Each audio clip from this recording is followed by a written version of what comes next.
is the Wannabe Saints podcast, where we take virtues and try to break them down so they become tangible and applicable to your life. We aren't here to bring you advice, we're here to bring you virtue. I'm Jordan. And I'm Rachel. We're your hosts, and this is Wannabe Saints.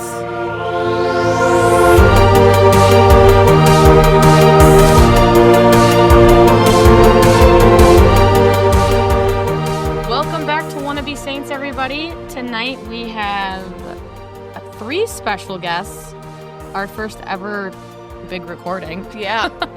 Triple interview. A triple interview on, it's really motherhood, but the patience of motherhood was the initial idea behind this episode.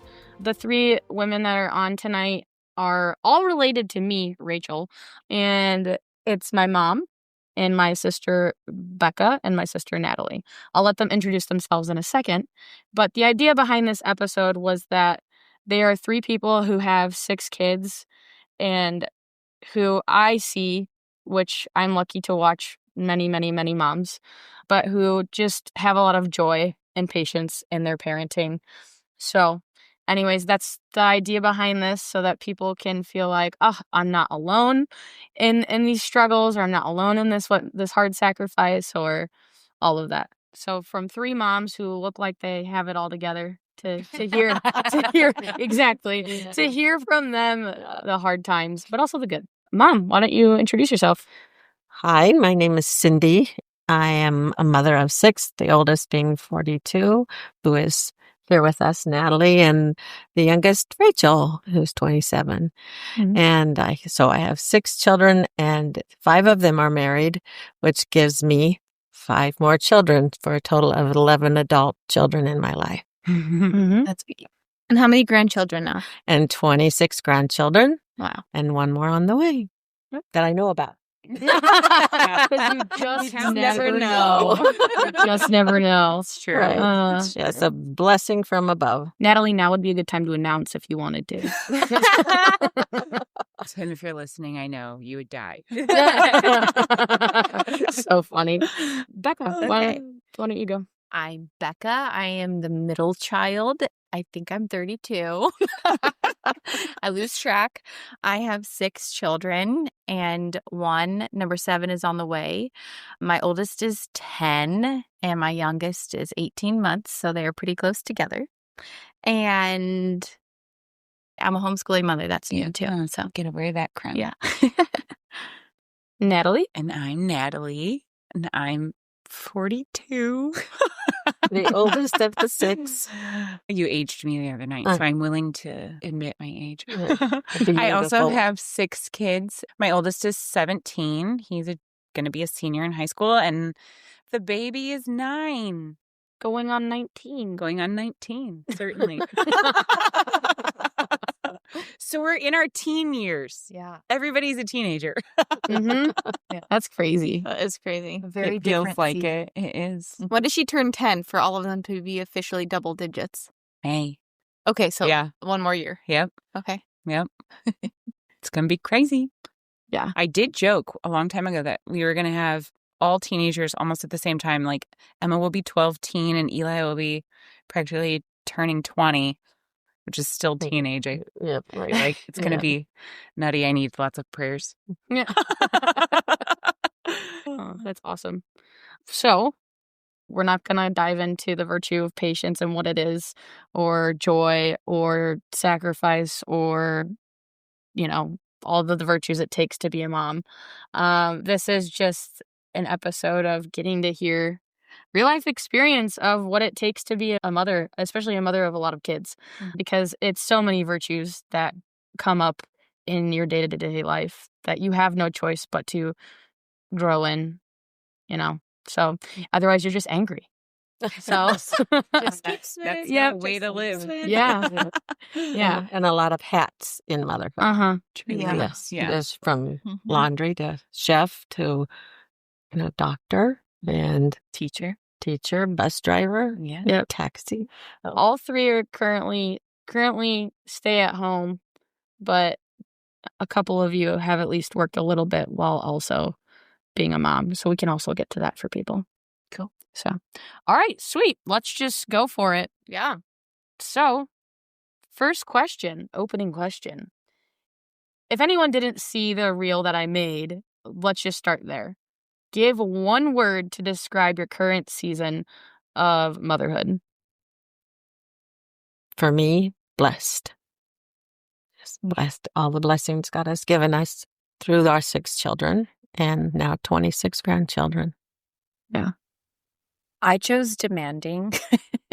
I think all motherhood phases are demanding, so I don't want to demean any other phase of motherhood. But having the 6 littles, they're all still pretty dependent. They're close together, all still young. I need a lot of help to go do things still.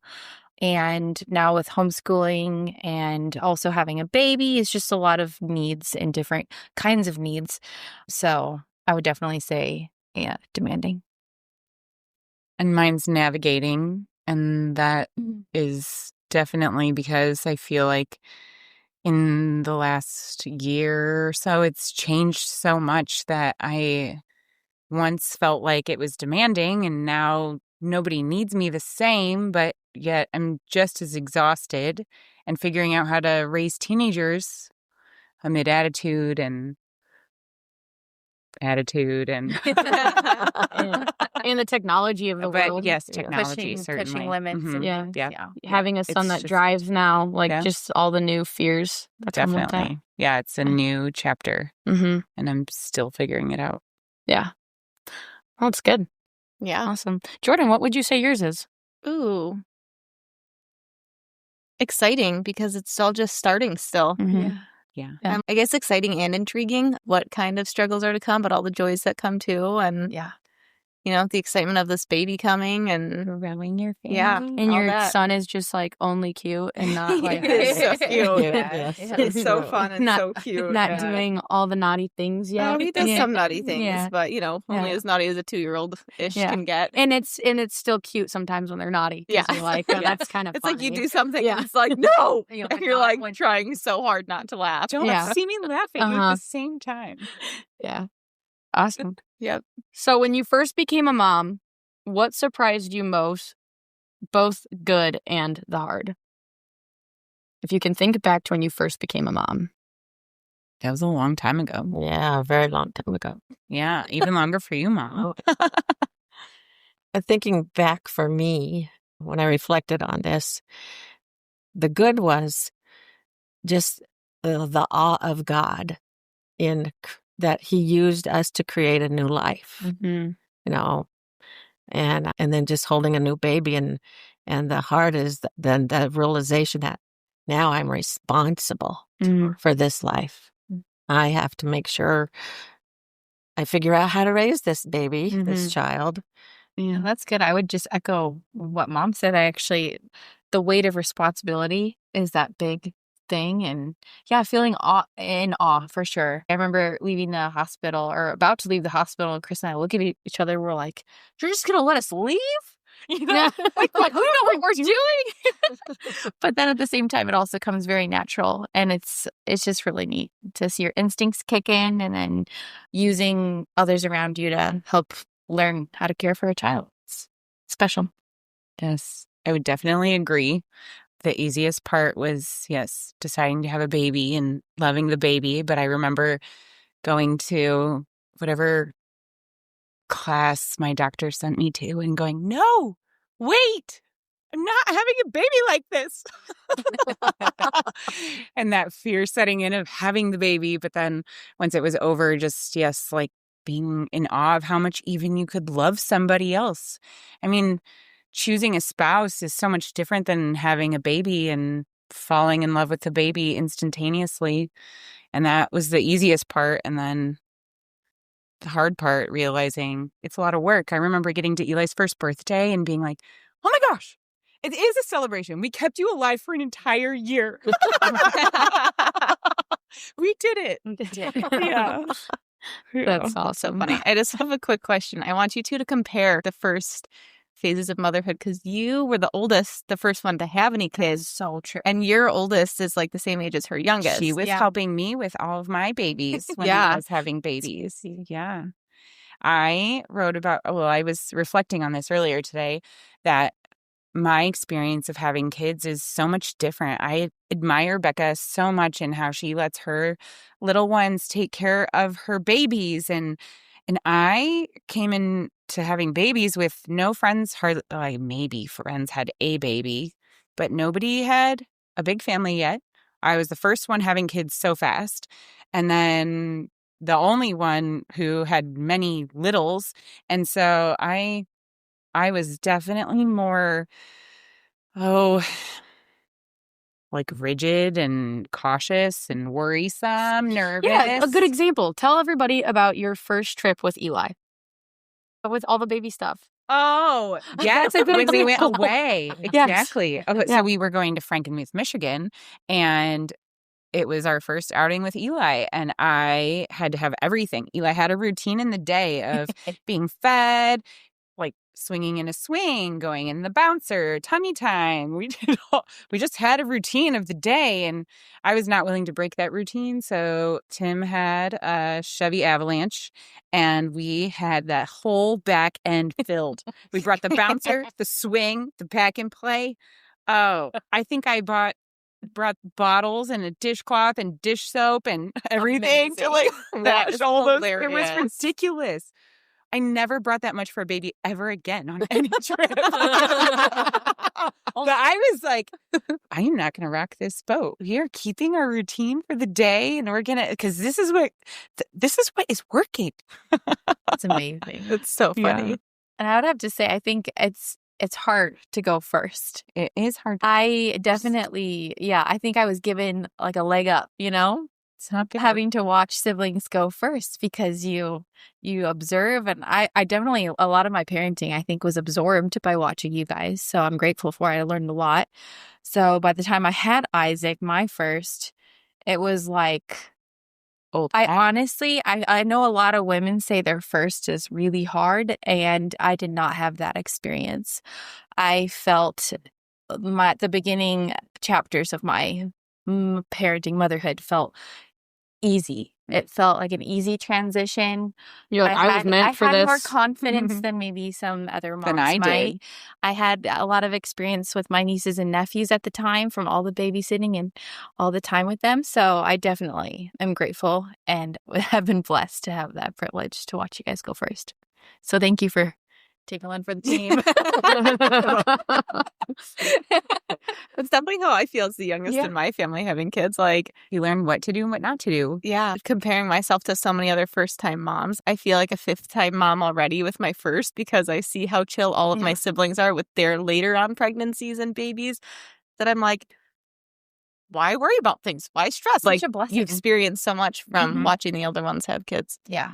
All right. So we're going to move into some categories. So I'm going to read off the sections that we're going to do, and then people can skip to what feels relevant to them since there's three of you. So we're going to go through growing your family, the fear and the faith that took to have. We're going to go through patience and how it's a daily offering. We're going to go through joy and choosing to have joy in the ordinary. We're going to go through some hardship and suffering questions. We're going to go through the gift of motherhood. And then we're going to go through current fears and fear of the future that you might have. The mundane and overwhelm of the everyday life of being a mom. And then it's closing reflections. And at the I'll probably actually say that for the very last, and we'll squeeze in there questions that a couple people did write in. Okay. So that they know where to go for their question. Sweet. So, Jordan, you want to ask the first question? Yeah. So with each new pregnancy, did you feel a fresh wave of fear or doubt? Like, can I really do this again? And how did that shift with experience? For me, Natalie and Katie are 13 months apart. So I definitely had fear because we use natural family planning, and all of a sudden I didn't know what I was doing. For them to be 13 months apart, I always thought I knew what I was doing, but obviously I didn't. And so with that, And plus, didn't it take you a while to get pregnant with Natalie in the first yes, place? So you're like, you're right. well, it'll probably be a while. We should Right. be kind of safe. Right, exactly. So God gave us a big surprise. And then through pregnancy, I can remember, how am I ever going to love this child as much as I love Natalie, being the firstborn? It was like, Lord, how can I love another baby? It's just that wonder of another life and that fear that I wouldn't. But in an instant, you have that baby, that second child, third child, fourth child, you have the love. Yeah. You have the love. It's a never ending. It's just, a love for every child that's immense and equal per se. Yeah. So anyway, that was my biggest fear, is would I be able to love my second child as much as I loved my first child? Yeah. And you didn't find out until your last child that you do love one more than the rest. You would say that, for the Rachel. baby to The say baby that. got the Rachel, Just kidding. yes, Rachel loves to claim that. Sorry, I derailed that. Okay, continue. I would say I have a different perspective of fear. With each new life, I'm having number 7 now. And I would be like, wow, I feel like, Lord, this is very trusting of you to give me number 7. We're super excited about it. But the fear of what other people think has plagued me in my personality. This is just something God is pushing me to overcome, because I am so happy to have all these babies. I'm happy to have 10 or 12. I don't have a number. So is Christopher. But the fear of, disapproving comments or thoughts and opinions, and those bother me. But in time, this is number 7 now, so I'm developing a thicker skin. And I can feel that God is toughening me up. And I just know, this is what He's called us to. And I am all for it. I just need to get past my care about what other people think. I need to only care about what God thinks. I was totally that way too. Yeah. Yes. So we get it from you, because Yeah. I have the same. I'm going to ditto. Once I was pregnant with number 4, the comments started. Yes. It's belittling, intimidating. I have a huge cousins group chat. And one day they were all putting in their stories of the comments that they get. And I might butcher the story a little bit, but one of them said that some man saw her walking through the store with her 6 or 7 kids or whatever. And he's like, I don't envy you at all. And she's like, well, you should. And he totally just shut down. And I'm pretty sure that it was as they were leaving the grocery store, he's like, I do envy you. I wish I had that kind of joy and a family and everything, because I don't have that. Awesome. Yeah. That's awesome. That's beautiful. Yeah. I always thought of comebacks after the grocery Yes. store. After. It's not fair. No. It's like, why? Well, so our whole childbearing years, not that I'm out of them, but we haven't had a baby in 9 years. We had 3 under 3 for a short time. And so once Eli was born, he was 9 months, and then we were pregnant with Abby. And then Abby was 6 months old when we found out we were pregnant with Owen. And I remember not telling anybody for months because I just was embarrassed. I'm like, we don't know what we're doing. We can't space our babies at all. And I already have a baby, and I'm going to have another baby. And then babies just kept coming. So I definitely lived more out of fear, and like you, Mom, operated off of without even knowing that's how you operated. If I did take all my kids to the grocery store, I would not make eye contact with people, because that opens them to, wow, you have your hands full. Yes, I do. I'm trying to keep the crowd. No, I don't know.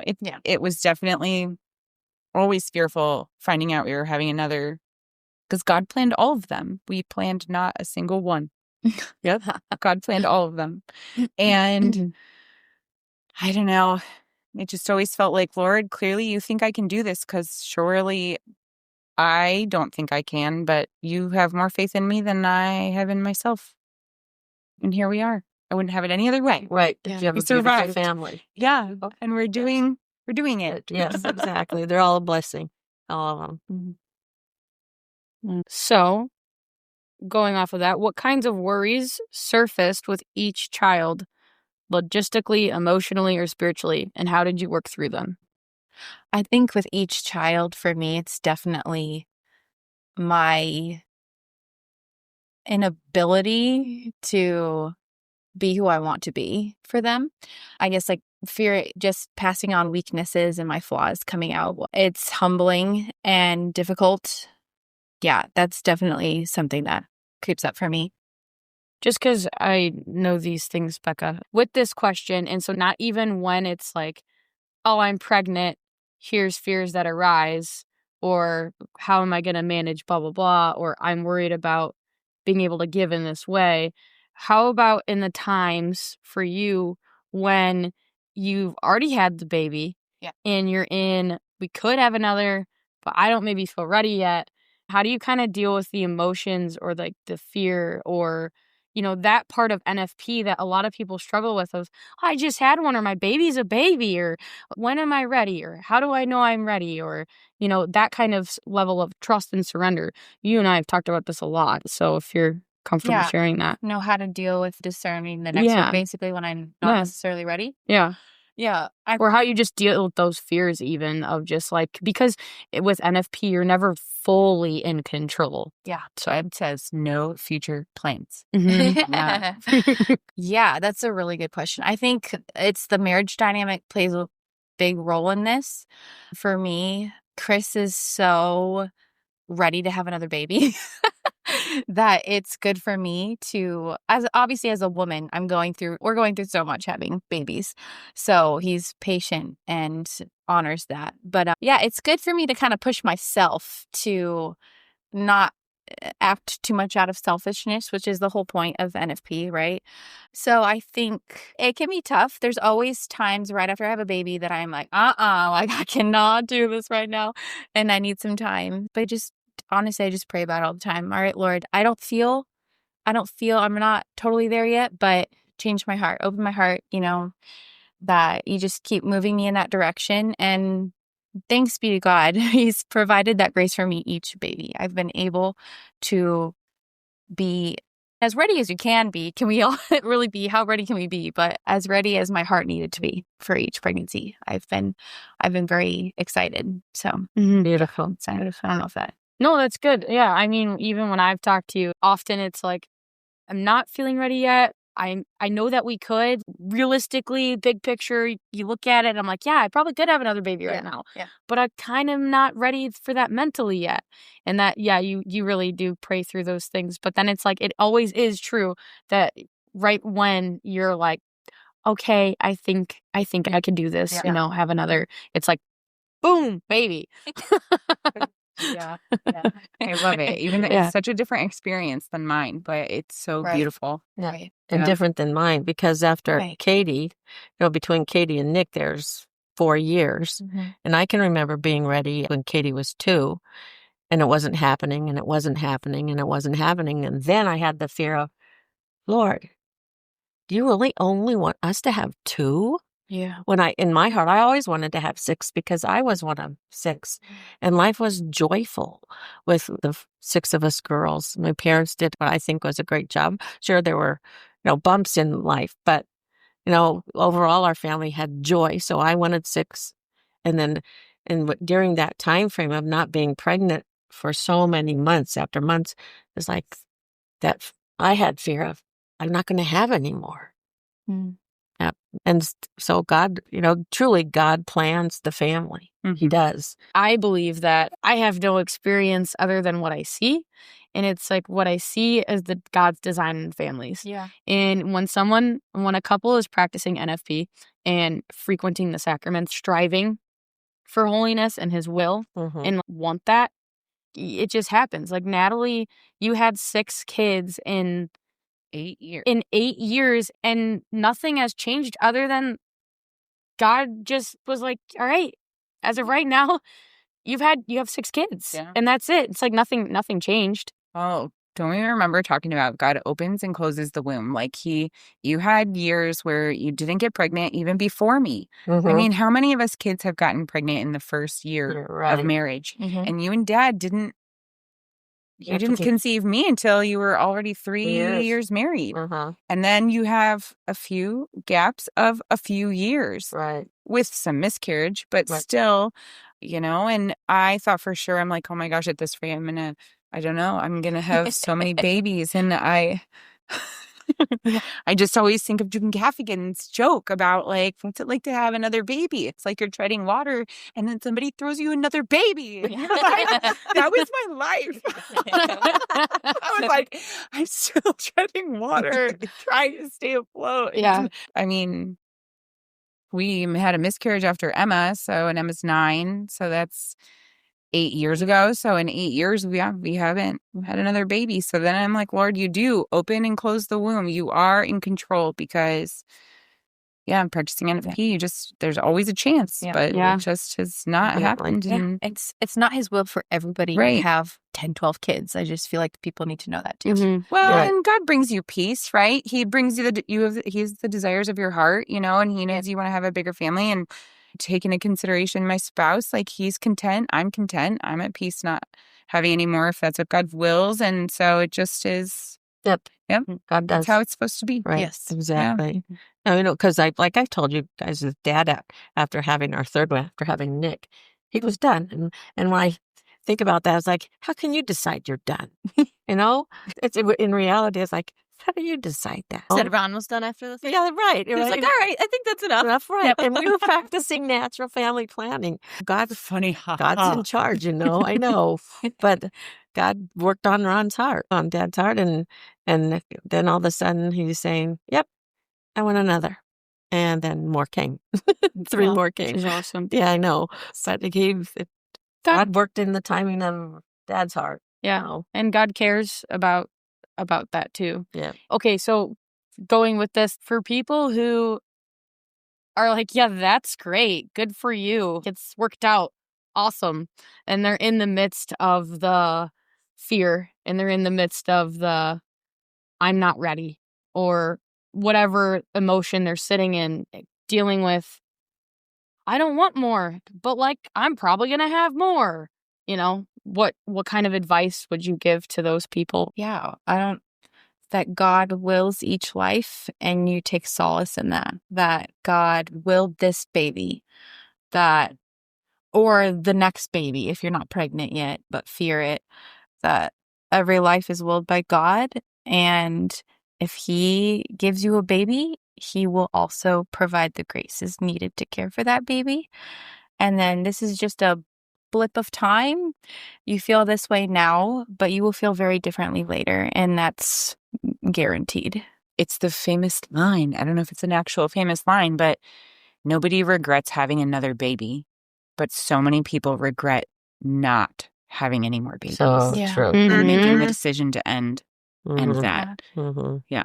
It's never a good idea to make permanent decisions when in a moment of time. Yeah. Yeah. Especially I feel like those decisions are made in like a time of stress or Yeah. chaos, Mhm. and they're like, cut it off. Yeah. We're done. Yeah. Yeah. For those that like don't Yeah. do natural family planning, and then they're like, I wish I could have had another. Yeah, I well, wish Father I'd Mike offset. Schmitz, People say even that. in the general discernment, he says, don't discern something in a time of chaos and crisis.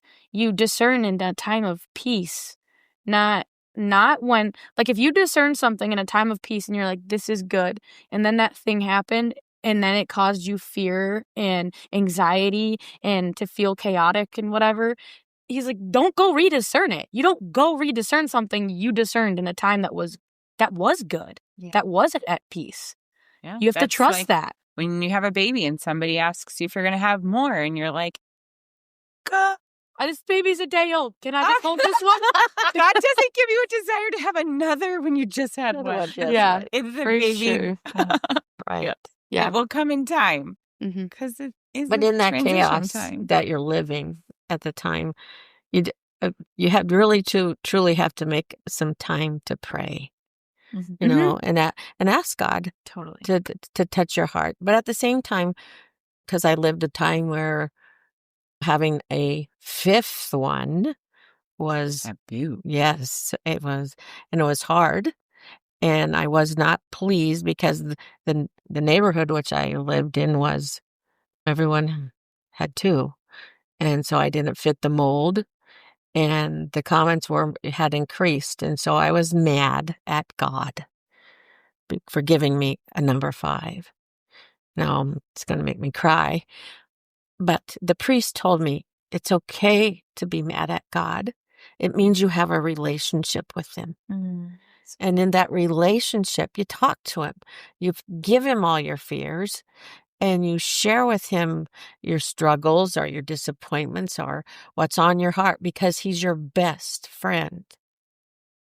And in that, he returns grace to you to find joy, to accept it, and grow through it. And he brings you people who bring you joy and to support you. God, it's amazing how God works within that. And then, like the priest told me, but when finally you come to terms, you do need to apologize to God. You tell him you're sorry for having. Yes. You do have to say you're sorry, and that yes, you love this. You love what he's doing in your family and your life. But yeah, I had 3 beautiful friends who helped me through that pregnancy, and with such joy and excitement for me. God brought them close to my heart and just helped me through carrying number 5 so that I could receive the baby with great joy. And he's the one who has the most laughter. Yes, the most laughter, the goofiest one in the family. Yep, he's crazy. Do you mind sharing a little bit, though, because of that anger, how that affected the first year or two of his life? Of his life with you, if you don't mind. No, I can. Okay. I can. Yeah, because I had been angry with God during my pregnancy. It affected the baby. It affected my son in our relationship as a toddler, as a 1.5, 2-year-old. He loved his daddy. Daniel just loved his daddy. And anytime I tried to correct or take care of him, he was angry, just really this undescribable anger for a 2-year-old. And it was always pointedly at me and never at his dad and never at anybody else. And I would share it with my sister and she wouldn't believe it. And then one day she had come for confirmation of one of my other kids, and she got to see it in the car because I was trying to put him in the car seat and he just wouldn't have it. So then I had heard of healing the family tree and how things, in generational sin, you can sometimes need to seek healing for the future generations. But within that, I went up to the priest after a retreat and asked him, I said, Father, can my anger at God affect the baby I had? Because my son, I'm really struggling with my son. And he said, yes. The anger I had at God can transcend the womb, and the baby can feel the anger you have at carrying girl or boy. And so they gave me the advice to do a novena of 9 masses, presenting my son on the altar at offertory. He told me to mentally and emotionally walk Daniel up the aisle, place him on the altar, and say, Jesus, I give you my son. Please remove all the wounds I caused him. Please remove all the arrows he received during pregnancy because of my lack of joy, at being mad at God. And after that novena of 9 masses, because I took Daniel every day with me to Mass and mentally did this every day, on that 10th day, that night when I put Daniel to bed, I went back in there to check on him, and he had put all his stuffed animals on his pillow, and he had the smallest corner that he was tucked in. And I said, Daniel, what are you doing? Why aren't you in the middle of your bed? And he said, because I love them, Mama, and I want to share it. And it was the first that I saw Daniel have love towards something and love towards me. And after that, our relationship changed, and he was joyful. We had a great relationship, and God healed his heart and healed mine. And Daniel, I just love Daniel. He's my zany boy and brings me lots of laughter and joy and son. Yeah. And he's a mama's boy still. Yeah. And he has 3 of his own now, but yeah, he's Yeah, he's the one who made Becca laugh all the time. Oh, yeah. He was the jokester and she was the audience. But yes, God heals. God heals. Yeah, any emotion you might be feeling with a pregnancy that you're not thrilled with, give it to God and talk to God about Wrestle it. with God. That's really good advice. Yeah, wrestle with God, just like the Old Testament, you know? Yep. Yeah. Still wrestling. Yeah. It's good. Thank you for sharing that. Yes. Looking back, can you share a moment when God provided in a totally unexpected way as your family grew? Oh, well, when we lived in Omaha, we went through financial struggles, big time. And you kids know it. Dad was traveling a lot to provide for us, to the point that Becca's 4 years old and we take Dad to the airport. And as he flies away, she says, he was a nice man. That's so sad. I know. He wasn't even so Dad. I know, because that's how much he traveled. I love you, Dad. Yes, I know. Yeah, right. That Dad will always say, I love you, Dad. Yeah. Say, I love you, Mom. I love you, Dad. Say, I love you, Mom. I love you, Dad. And for Becca, it was like, he was a nice man, you know. But anyway, we struggled financially. And God provided through 3 holy friends, often out of the blue, you know, just sending a financial gift, you know, to get us through. One of the funny stories is we needed diapers. This is how tough it was sometimes. And Rachel was the baby, and Dad was gone, and there was no money in the bank for a package of diapers. And, you know, it's just at the end, you know. And I go to the mailbox, and I have an aunt who sends a congratulations card. And in it is $7. And my friend would go, who sends $7? It's like, it's a package of diapers. back then. Yes, it was a package of diapers. And I loaded up 6 kids and we drove to the store and bought a package of diapers. And that's how God has provided us so many times in the bleak and thinking, okay, how are we going to survive? And somehow, some way, you know, someone provided. Dad in Omaha, Dad stopped and changed the lady's tire. She was all by herself. And so we pull over, all of us sit in the car while Dad goes and helps her change her tire.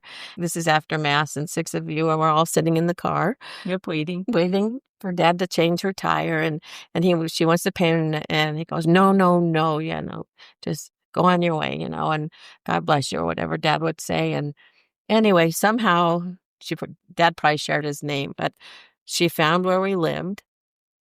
And we weren't home, and we come home, and there was an envelope in the door, and she had wrote a note, thanks for your help in changing my tire, and in it was $40, which was a big thing for us in buying groceries. It was like, you know, she didn't need to do that. Come find us, find where we live, and find that envelope in the door. So you had so many little ways that, just that God provided often. You know, I mean, I even remember there was a month where it was like, we're not going to make rent this month. And a friend of the family who Dad had helped so much decided out of nowhere to send a check in the mail for all Dad has done over the years for him. Just out of the goodness of his heart. And it was the exact amount we needed for rent. Yep. You know, so yes, God has provided us in many unexpected ways. Now, and in humility, it's never the way you would like it, you know. But it was instrumental in all of our lives, because through that, I learned to trust. 100%. And just like, I'm not going to worry about this. I'm just going to trust in God, because I already saw in my life, I already know He's going to provide no matter what.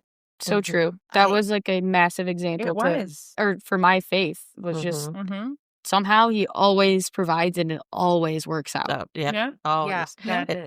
And often in the 11th hour. That's how He stretches us. You know, you pray, you depend on Him, and it's not going to be there right away. It's like you the have to. birds of the air. Yes, right. So, but He stretches, makes you stretch. Say, do you love me? Do you believe in me? Do you trust me? You That's so good. I am so grateful too for those experiences growing up because they've obviously formed all of us. Mm-hmm. Because Chris would be fondly saying this, we aren't thriving yet financially. He's working really hard and discerning where God is going to take us next. But I refuse to let it keep me from having another baby, Like, I'm just like, no, he has provided every time, all the time. He always has. I watched it growing up.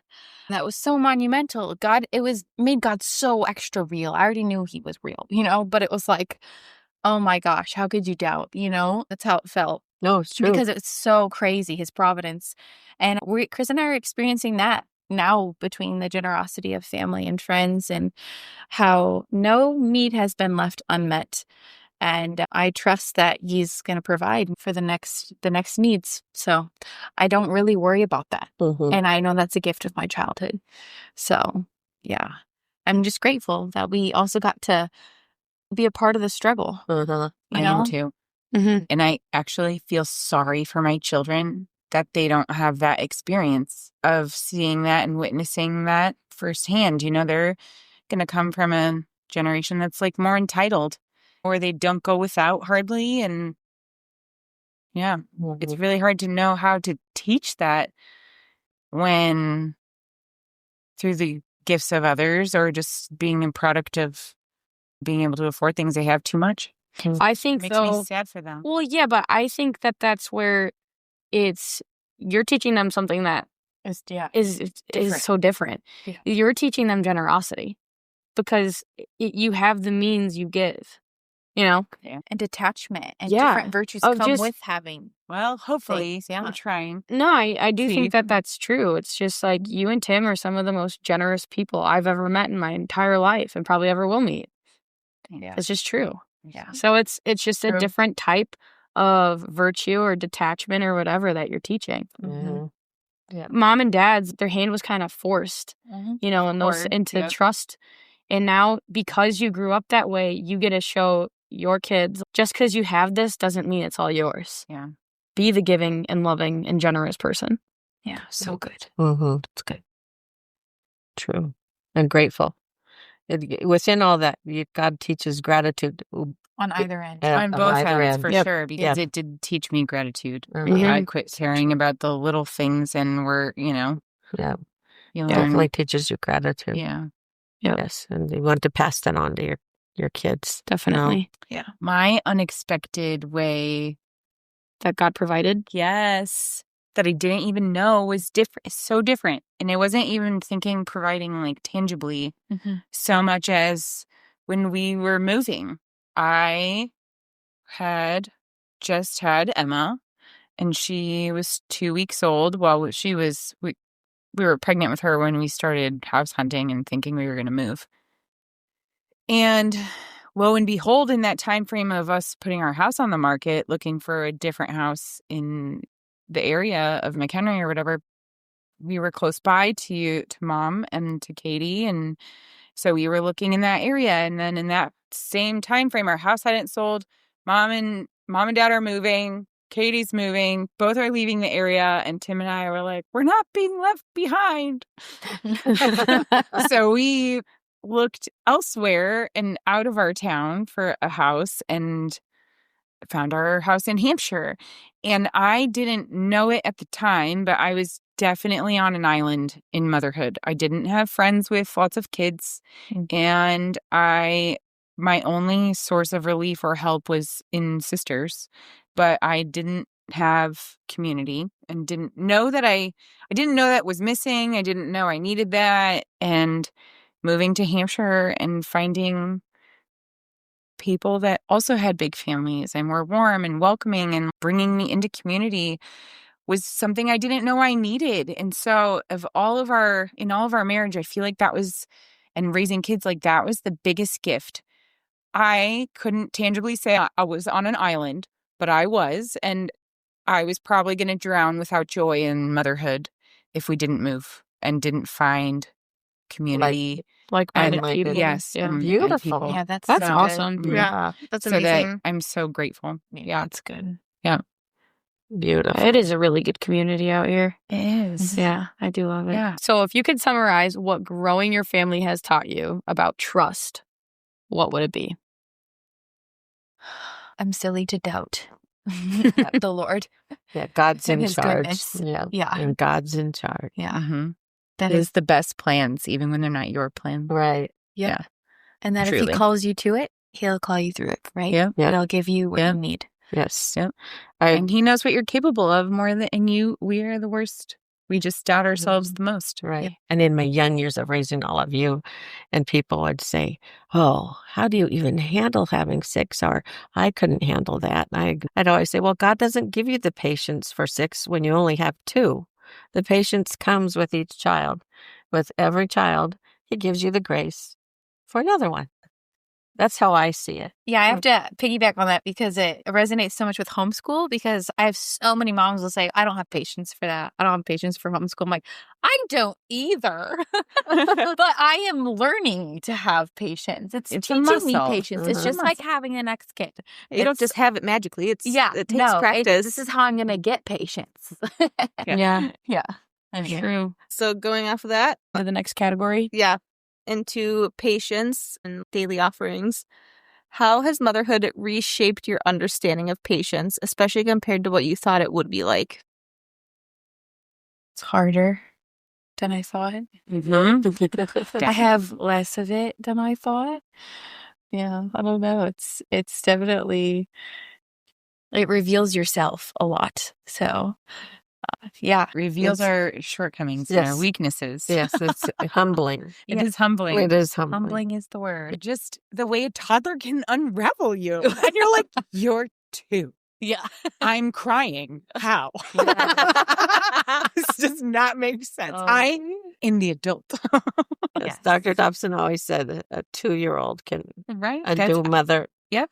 in It's a so minute. eye-opening. Yeah. You think you got it, and then you're crying And you don't got it. because a 2-year-old pushed your buttons too much.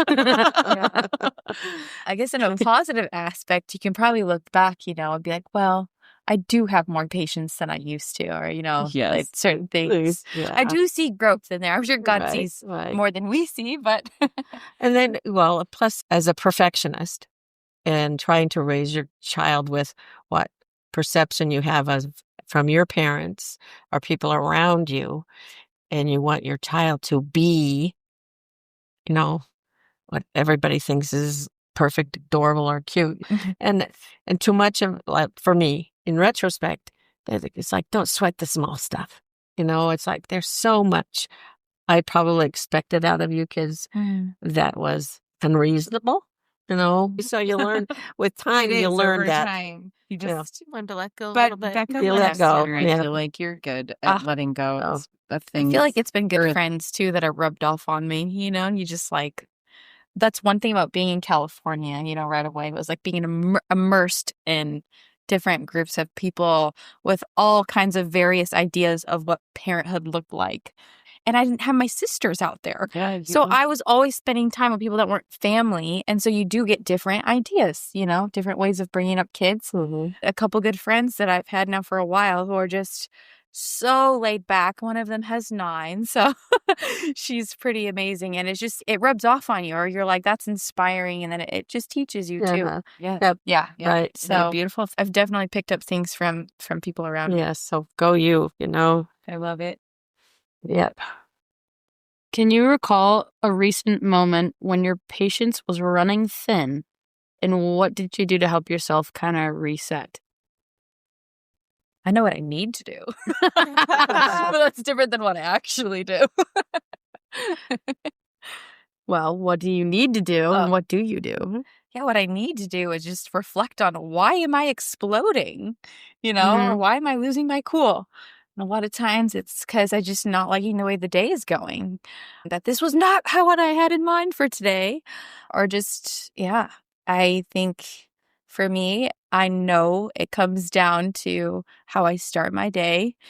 Was it with prayer? Did I make that time that that's the goal, to make some time for prayer before I start my day. If I don't do that, oftentimes the day is not as good. It's not like a fix-all. Like saying your prayers doesn't make a perfect day by any means, but I don't open myself to grace. That's how I see it. I heard that once, an analogy of like being a vase, but prayer is like being an open vase for God to fill you with graces. And then I feel like I keep the lid on. I keep the lid on it if I'm not praying and I'm like not allowing the Lord to give me what he wants to in a day. I mean, but even if I say my prayers, I still have my times when I lose patience, but I just do think I just feel a difference. And I know that I've handled things worse or better because of that. Totally agree. Mm-hmm. If I, starting my morning before you got up with time to pray, taking the time to pray, always help the day. And if I did have those bad days where I would be in an agitated frame of mind, whether it be finances or something within our marriage life, our home life, if you guys would get home from school and I was still in this frame of mind, I would say to you, Mama's grumpy today. So you guys all need to go to your room and just read a book or go play games and have quiet time because I need to get through this so that I'm not a grumpy mom. And you guys did learn that. Did they usually respond pretty well when you're like, I'm grumpy today? Mm-hmm. Yes, they did. Because I giving them a forewarning. Yeah, like, please don't test me because I'm already in a bad mood. Yes, exactly. And it did work. It did work. You'd hear one, Mom's grumpy, so don't do anything. You'd hear him. I'm sure that would make you giggle a little. Oh yeah, right. So yes, it did work. And it's admitting to them that mom has bad days too. Yeah, I am not happy all the time. Mama needs Jesus. A little more Jesus today. Yeah, exactly. Yeah. I should have worded it that way. No, but that's a good point too, is like it's not always just like go find a quiet place to pray. And a lot of times that's impossible. It's also, there's other needs that need to be filled. Like if I'm not able to work out for like 2 weeks or something, I'm feeling pretty not good. Or if I just need peaceful music on to help calm everything down, that really helps. If I've been cooped up and, we've all been cooped up, then the kids need to get put out. They need to go outside and just, just too much stimulation. All those things can play a part. And it's just, or am I hungry? All those little things can set off, impatience. Yes.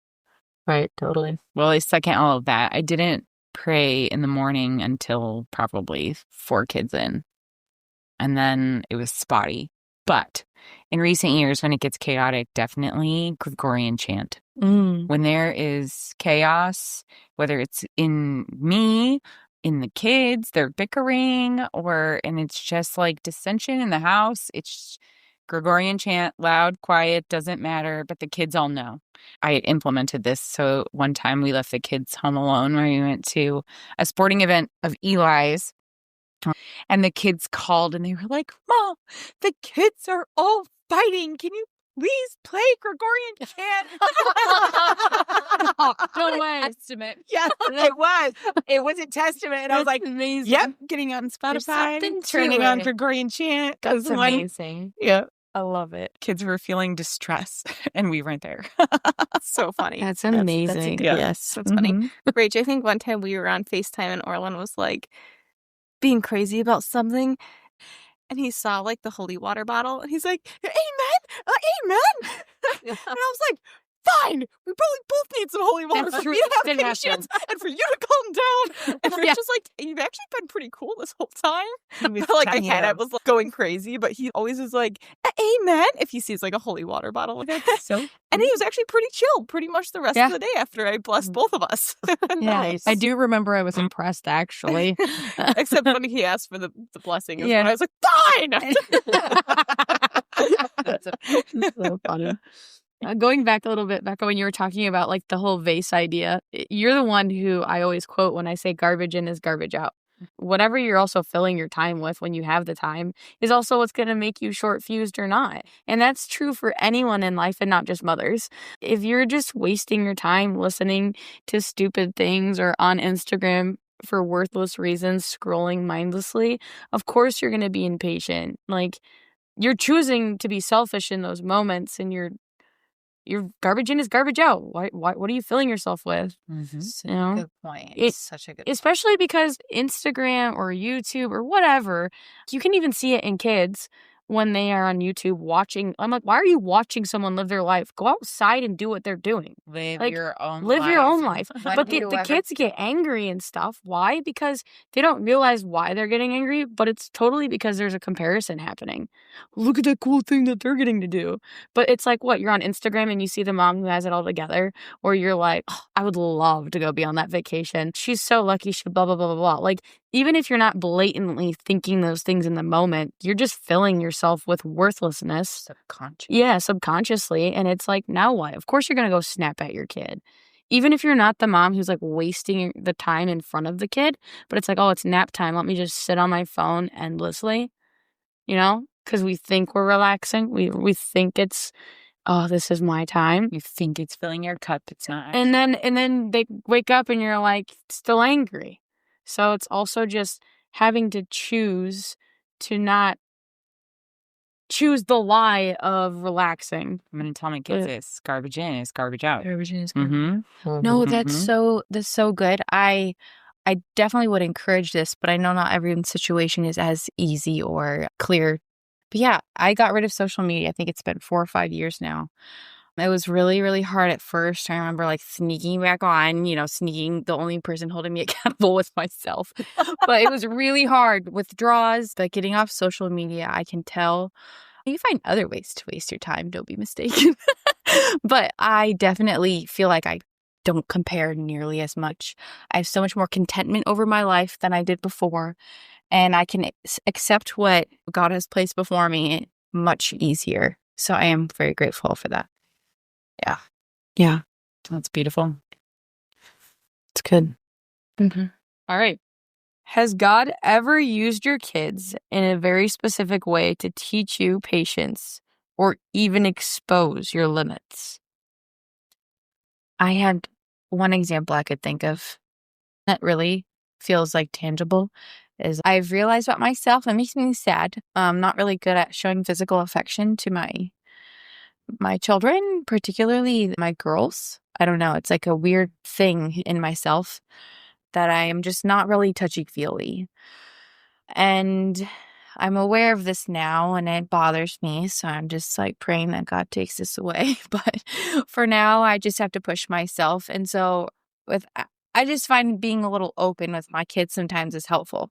So one of my kids, Rosie's very affectionate and she'll come give me hugs. And sometimes I'm just like, it's not a time for a hug or whatever, not good at giving hugs. And then recently I was very convicted. So I was like, you know what, Rosie, I'm sorry. Mommy sometimes isn't good at giving hugs, but I know I still want to hug you. So how about when you really need a hug, or if you can tell mommy's like not paying attention or whatever, just say, Mom, I need a mom hug.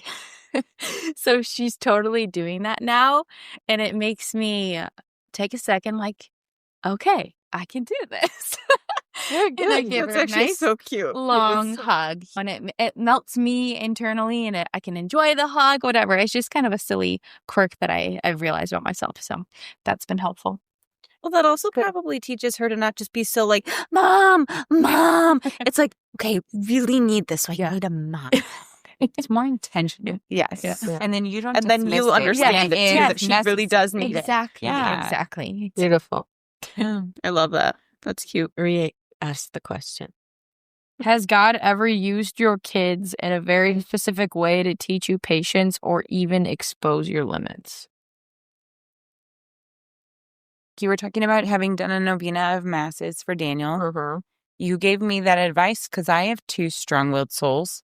One's like strong-willed, silent, defiant, and one is strong-willed. That's the word I'm looking for. He's boisterous, he's loud, he's impulsive, just the opposite.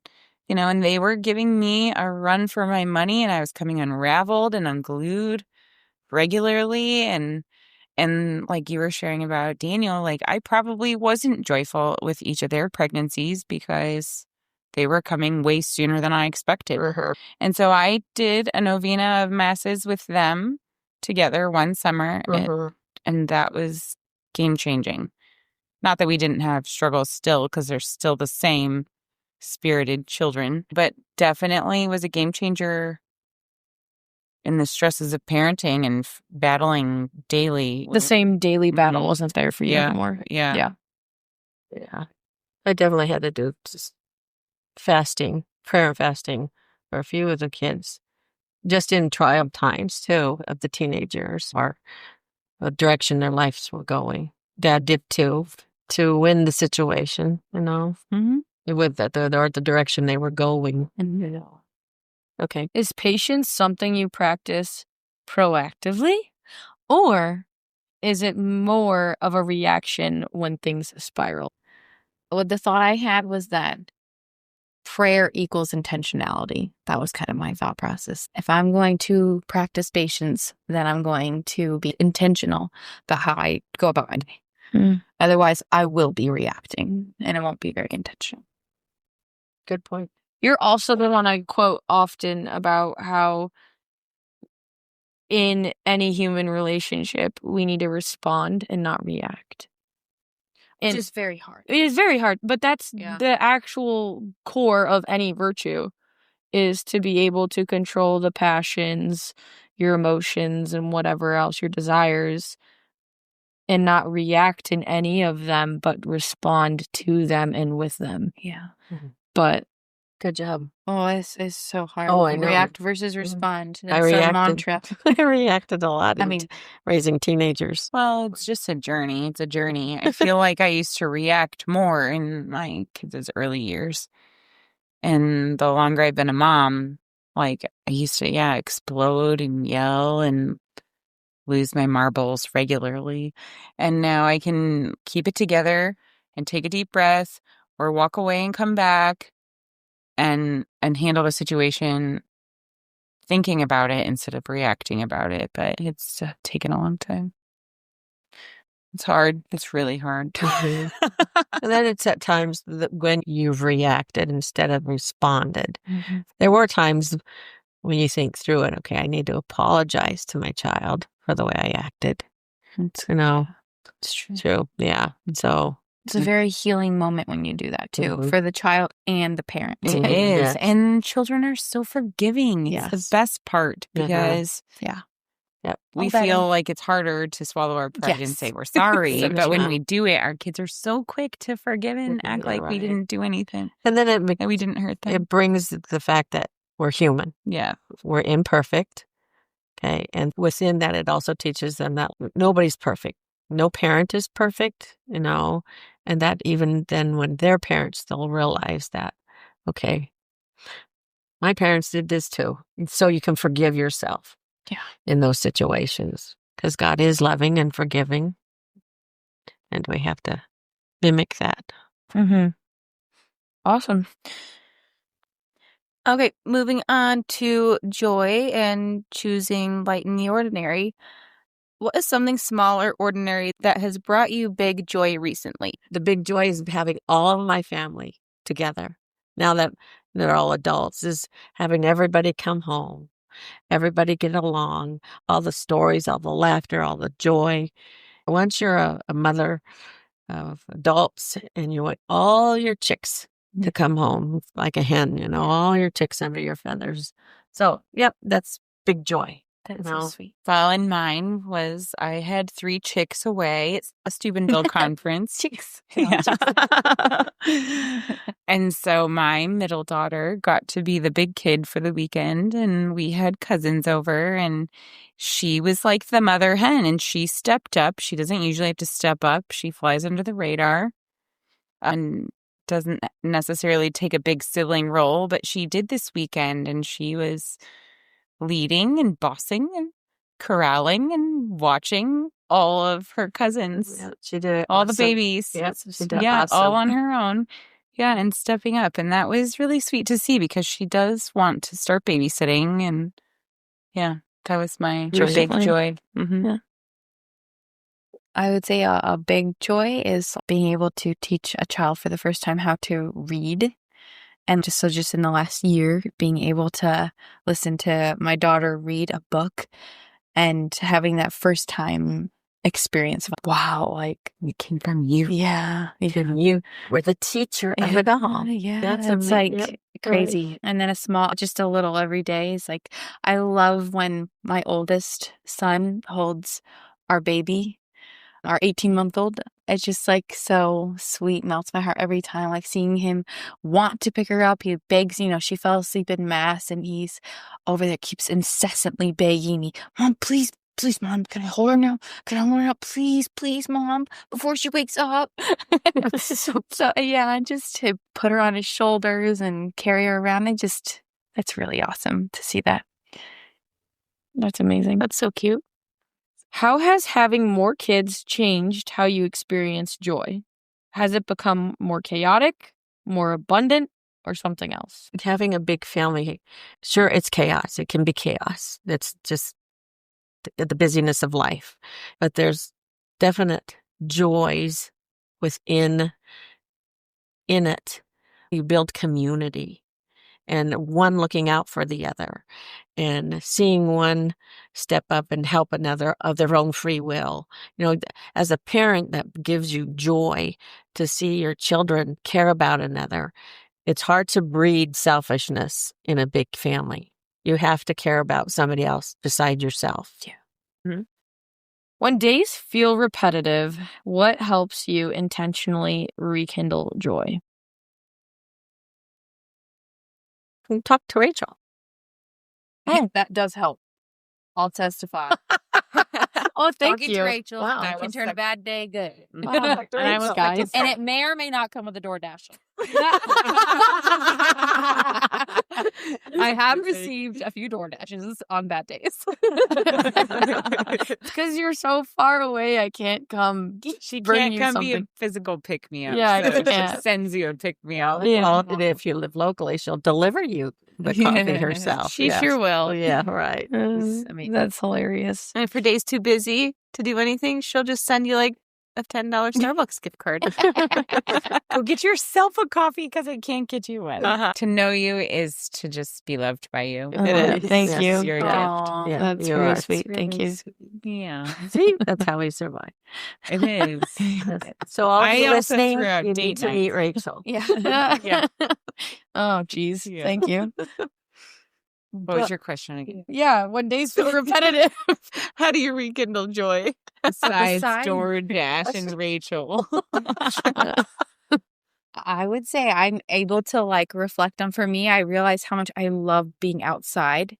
So sometimes when I get in a rut, we just need to go do something fun and go have an ocean day. And that's me at home with all my little people. So, but in this season of my life, that's a lot of times what I need is just a change of pace. Or moms will say that in homeschool, instead of doing your, regular daily routine, just have a game day or just be fun and a little more spontaneous. And that really can change everything. So Do you feel like you have to force yourself to do that? I'm getting myself out of this. maybe sometime, but most of the time I'm just excited because I want to choose something that I want to do. If I'm going to rally, it's a lot to rally everybody and do it all myself or whatever. But generally it's because I want to do it. So yeah, that's good. Is it usually pretty spontaneous and your kids are like, we're doing something fun today? Or, you know what, tomorrow we're going to do this. Or next week we're going to do that. And I would say it's probably more like that. I think I would like to surprise them more, but I am a bit of a planner and okay, well, next week, because tomorrow I still need to get X, Y, and Z done.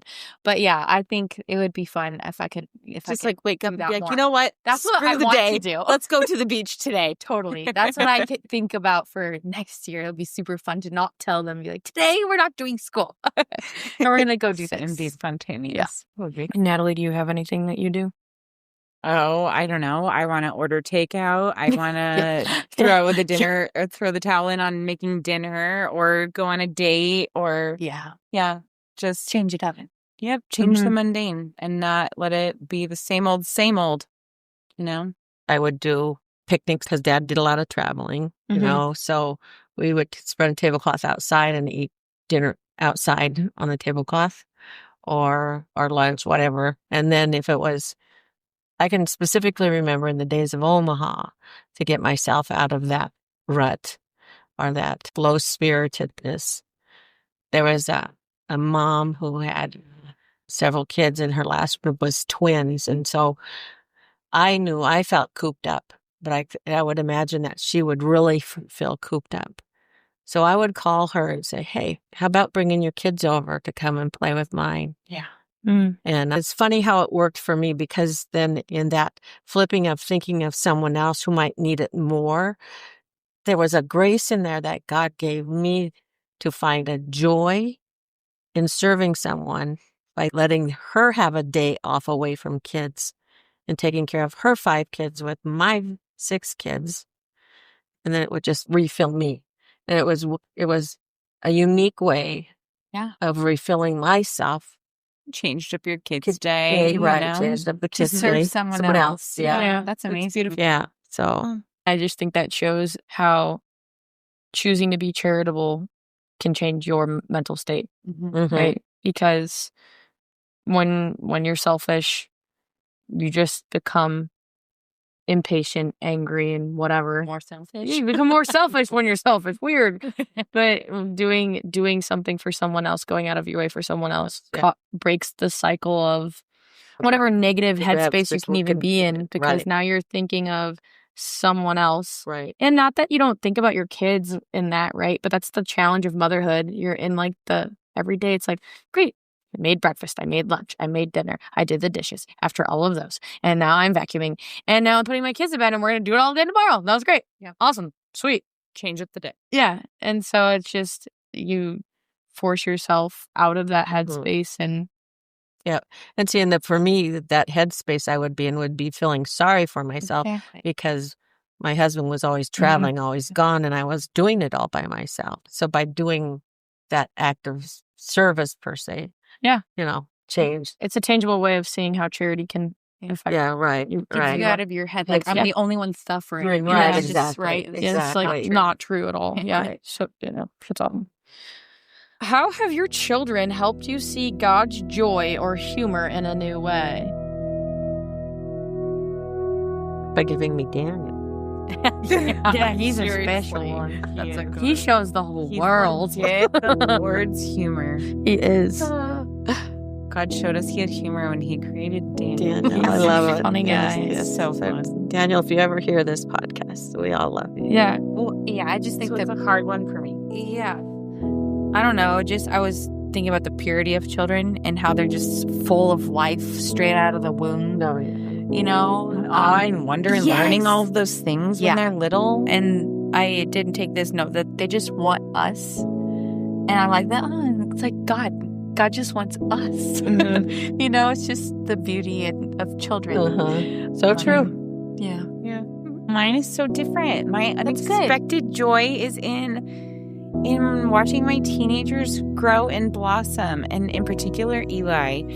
Like watching him have a girlfriend and inviting his girlfriend to confession and mass. And they're both in a public high school where God is like non-existent. And he just has the courage to invite her and take her and keep taking her to mass every week. And that just like That's like joy. a joy Yes. to your heart that you just like only hope for. I don't know. It's just beautiful to watch. Your kids come into their own, Yes. and make good choices. That's amazing. I love it. Moving on to the gift of motherhood. What has motherhood revealed about God's love that nothing else could have? Yes. This was kind of profound for me, reflecting on this. It was just like, motherhood is day after day after day doing these things. And I don't know about you, but I end the day so often like, I failed in this area. I failed in this area. I did this today. I yelled here or whatever. But the one thing about God and the one thing about how this all works is that each day is new. And his mercy is new every morning. And that yesterday doesn't define my today. And that's definitely what I would take away from that. And to piggyback off of that also, like your kids are so forgiving that when you apologize, they have unconditional love for you still, even though you hurt them or even if you fail them. It just is like showing God's mercy, his unconditional forgiveness and love for us, that yes, that is is our children. Exactly. Yep. Yep. His great mercy, his great love Yeah. is all in our children. Yeah. Mm-hmm. And for me, when we lived in California, always worrying about protecting them and trying to keep them close and protect them, and how much I loved them. And it dawned on me at one adoration that if I love my child and my spouse this much, how much more does God love? It hit me so profoundly that God loves them even more than I love them. Mm-hmm. That his love is so deep and so profound that his care for us is overwhelming. Because that's all that it's in our capacity. Right. And God loves you that much. Yeah. Yeah. It was profound. Mm-hmm. Beautiful. What do you hope your children remember most about growing up in your home? This was hard. I just want them to feel like they were noticed and loved. And I'm not 100% certain that they're going to all leave that way, but it's just always in the back of my mind. Like, did you feel noticed? Did I listen to you? Did you feel important? Did you feel special?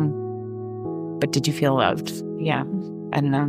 Well put. Because lots of days with teenagers, especially when there's attitudes, you're like, wow, I don't know if I hugged you.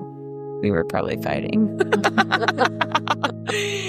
Or when they're little, like, did I tuck you in? Like, yeah, it's easy to be lazy and skip those things.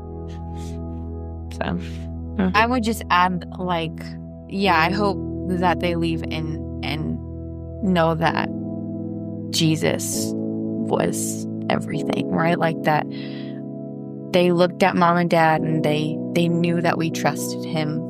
They knew that we relied on him and that we went to him when we messed up. That, and definitely that they felt loved and valued for who they are in their weaknesses and in their strengths. Mm-hmm. Yeah, that they felt unique, especially when there's many of them, that they feel special for who they are. Yeah. Awesome. How has becoming a mother changed how you viewed your own parents or your upbringing? It only makes me love you more. Oh, that's sweet. No, seriously. No, it's like you're in it and you're like, this is hard. This isn't easy, And just like, I'm completely imperfect. My kids are going to have beef with me, when they're older. It's a humbling process. So it's not an easy job. And that is a wrap, at least for part 1. Stay tuned for part 2 of this awesome conversation with Natalie, Becca, and my mom, Cindy.